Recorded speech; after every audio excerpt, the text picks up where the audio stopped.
ಕೋಟಿಗಿನ ಬೆಲೆ ಇಲ್ಲ ಅಲ್ಲಿ. ಆದರೆ ಒಬ್ಬ ರೈತ ಬೆಳಿಬೇಕಾಗೈತಿ, ಅದ್ರ ಮೂಲ ಯಾವುದಪ್ಪ? ಕಬ್ಬ. ಆ ಕಬ್ಬಿಗೆ ಎಷ್ಟು ಕೊಡ್ತೀರಪ್ಪ ನೀವು ಎಕರೆಗೆ? 40,000. ಸತೀಶ್ ಅವರು ಹೇಳಿದರು, ಜೊತೆಗೆ ನಮ್ಮ ಜೊಲ್ಲೆ ಅವರು ಹೇಳಿದರು 40,000 ಮೇಲೆ ಕೊಡ್ಲಿಕ್ಕೆ ಲಾಸ್ ಆಗ್ತದೆ ಅಲ್ರಿ. ಬಡ್ಡಿ ನಿಮಗೆ ಗೌರ್ಮೆಂಟ್ ಕೊಡ್ತದ, ಶೂನ್ಯ ಬಡ್ಡಿದೆಲ್ಲದು ಕೊಟ್ಟರು ಸಹಿತ.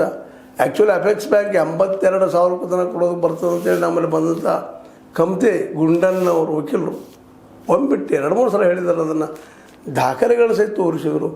ಈ ಪಾಪ ರೈತ ಕೇಳುವಂಥದ್ದು ಏನಪ್ಪ, 1 ಲಕ್ಷ ರೂಪಾಯಿ ಕೇಳ್ತಾ ಇದ್ದಾರೆ. ಮಿನಿಮಮ್ 50-60 ಲಕ್ಷ ಕಬ್ಬು ಬೆಳೆ ಭೂಮಿಗಳಿಂದ ತುಟ್ಟಿದಾವೆ, ಸಾಧ್ಯನೇ ಇಲ್ಲ. ನಿಮಗೆ 2-3 ಲಕ್ಷ ಸಿಗ್ತೈತಿ, 4-5 ಲಕ್ಷ ಸಿಗ್ತೈತಿ. ಹೋದ ಕಾಲ ಏನಾದರೂ ಕೋಟಿ, ಲಕ್ಷ, ಲಕ್ಷ. ಹೀಗಾಗಿ 1 ಲಕ್ಷ ರೂಪಾಯಿ 1 ಎಕರೆ ಕೊಡೋಕೆ ಬಡ್ಡಿ ರಹಿತವಾಗಿ ಅದು ಗೌರ್ಮೆಂಟ್ ಕೊಡ್ತದೆ. ನಿಮಗೆ ಸೆಂಟ್ರಲ್ ಗೌರ್ಮೆಂಟ್ ಕೊಡ್ತದೆ ದುಡ್ಡನ್ನು, ಯಾಕೆ ಕೊಡಬಾರ್ದು? 1 ಲಕ್ಷ ಕೊಟ್ಟರೆ ಏನು ಲಾಸ್ ಆಗ್ತಿ?